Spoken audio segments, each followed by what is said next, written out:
నా పేరు మొహమ్మద్ అబ్దుల్ సలీం. సమాచార హక్కు చట్ట పరిరక్షణ కమిటీ తెలంగాణ రాష్ట్ర డైరెక్టర్గా కొనసాగిస్తున్నాను ఇప్పుడు.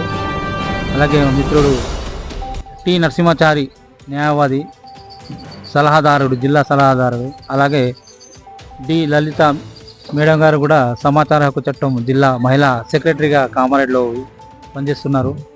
ముఖ్యంగా ఈరోజు సమాచార హక్కు చట్టం అనేది 12 అక్టోబర్ 2005లో వచ్చిన ఈ మహత్తరమైన చట్టాన్ని గురించి మీడియా మిత్రులకు 2 వాక్యాలు మాట్లాడదామని చెప్పేసి ఉద్దేశంతో మాట్లాడడం జరుగుతుంది.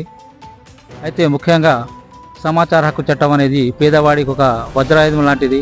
ముఖ్యంగా మహిళలకు ఇదొక మంచి వెపన్గా AK-47 లాగా పనిచేస్తుంది. ముఖ్యంగా పేదలకు ఇది చాలా అండగా ఉంటుంది. స్వతంత్రం వచ్చి ఇన్ని రోజులైనా కూడా మనం స్వతంత్రంగా జీవించలేకపోతున్నాము. పేదవాడిని అనగదొక్కుతున్నారు. ఉన్నత వర్గాలు ఇంకా ఉన్నత స్థాయికి ఎదుగుతున్నారు. పేదవాడు రోజు రోజు దినానికి అనగదొక్కేస్తున్నారు. ఎక్కడ పోయినా అన్యాయం, అధర్మం కనబడుతుంది. Basically we are fight against crime and corruption, atrocities, illegalities, misappropriation of government fund, post power, any time any person to sway the nation to protect the poor and innocent people from the hands of corruption and crime. In this regard, we are conducted so many awareness programs of RTA Act 2005, different places, different districts and mandal levels and tandas also. ముఖ్యంగా అంటే పేదవాడికి, చదువురాని వ్యక్తులకు కూడా సమాచార హక్కు చట్టం గురించి చెప్పడం మా యొక్క ముఖ్య ఉద్దేశం. నిన్న మొన్నటి వరకు ఉన్న తెలంగాణ ప్రభుత్వం కూడా ఈ సమాచార హక్కు చట్టాన్ని అనగదొక్కింది. ఈ మహత్తరమైన చట్టాన్ని పట్టించుకోలేదు. చాలామంది ఇప్పటికి కూడా సమాచార హక్కు చట్ట కమిషనర్లు లేరు. ఇప్పుడు చాలా వరకు పెండెన్సీ పెరిగిపోతుంది. ప్రతి ప్రభుత్వ కార్యాలయంలో సమాచార హక్కు చట్టం బోర్డులు ఉండాలి. కానీ ఈరోజు మనం చూస్తే చాలా వరకు కార్యాలయాల్లో సమాచార హక్కు చట్టం బోర్డు లేదు. ఆ బోర్డు మీద PIO, APIO, ప్రజా సమాచార అధికారి పేరు, సహాయ ప్రజా సమాచార అధికారి పేరు ఉండాలి. వాళ్ళ సెల్ నెంబర్స్, అడ్రస్ ఉండాలి. కానీ ఏ ఆఫీసులు కూడా సరిగా కనబడతలేదు.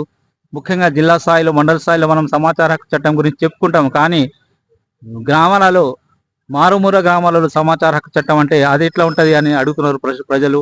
ముఖ్యంగా వాళ్ళకి చట్టాల గురించి అవగాహన ఉంటే వాళ్ళు ఏ పనినైనా వాళ్ళు సులభంగా చేసుకునేందుకు, వాళ్ళ కాళ్ళ మీద వాళ్ళు నిలబడడానికి చట్టాలు చాలా ఉపయోగపడతాయి. అట్లనే విద్యా హక్కు చట్టం అనేది, అలానే గృహించే చట్టం వేరు. చూస్తున్నాం మహిళలకు అన్యాయం జరుగుతుంది. వరకట్న వేధింపులు చూస్తున్నాయి మనం ప్రతిరోజు. మనము బాల కార్మిక హక్కు చట్టం అనేది ఉన్నది. దాన్ని కూడా బాల కార్మికులు నేటికి కూడా పనిచేస్తున్నారు. వాళ్ళని నిర్మూలించాలి. అలాగే బాల్య వివాహ నివారణ హక్కు చట్టం అనేది, వయసు 15-16 సంవత్సరాల అమ్మాయిలకు పెళ్లి జరుగుతున్నాయి. దాన్ని నివారించే చర్యలు మనం అందరిపైన ఉంది. మనం కూడా మనవంతుగా పోరాడి 1098 ఫోన్ చేసినట్టు మనకు CWC చైల్డ్ వెల్ఫేర్ కమిటీ వాళ్ళకి ఫోన్ చేస్తే వాళ్ళు వచ్చేసి మైనర్ బాలికల మ్యారేజ్ను ఆపుతారు. అలాగే ఎక్కడ పోయినా కూడా మనకు చట్టాల గురించి తెలుసుకున్నప్పుడు మనం నిజ జీవితంలో చాలా ఎదుగుతాము. చట్టం అనేది ఎవరి చుట్టం కాదు. కాబట్టి సమాచార హక్కు చట్టాన్ని ఇకనైనా కాంగ్రెస్ ప్రభుత్వం వచ్చింది తెలంగాణ, ఈ ప్రభుత్వం అయినా సమాచార హక్కు చట్టాన్ని మరింత ఉధృతం చేస్తుందని చెప్పేసి పేదవాడికి న్యాయం చేకూర్చేలాగా చట్టాలు పనిచేస్తారని అనుకుంటున్నాను. కాబట్టి మీడియా మిత్రులతో మరొకసారి విన్నవించుకునేది ఏంటంటే, సమాచార హక్కు చట్టాన్ని ప్రజల్లో తీసుకెళ్దాం. మనం ప్రజలను జాగృతం చేద్దాం, చైతన్యవంతులుగా చేద్దాం. వాళ్ళకి కావాల్సిన సమాచారాన్ని మనం అందజేద్దాం. ఎటువంటి ఫీజు రుసుము లేకుండా ఉచితంగా సమాచార హక్కు చట్టమే కాకుండా వివిధ చట్టాల గురించి చెప్పడానికి, తెలియజేయడానికి, వాళ్ళకు అండగా నిలవడానికి మేము సమాచార హక్కు చట్ట ప్రతినిధులుగా ఉన్నాం. కాబట్టి ప్రజలంతా ముందుకు రావాలి, ప్రజలంతా మేల్కోవాలని చెప్పేసి కోరుతున్నాము. ఇంత చక్కటి అవకాశం మరొకసారి మీడియా మిత్రులకు ధన్యవాదాలు. Thank you. नमस्ते, मेरा नाम है ललिता. मैं RTA की महिला सेक्रेटरी कामारेड्डी डिस्ट्रिक्ट लेवल में.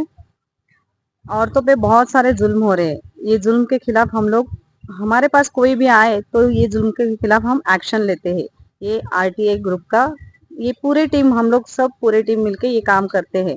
अगर किसको भी कोई भी प्रॉब्लम हो, हमारे RTA टीम के पास आइए, हम आपको हेल्प करेंगे.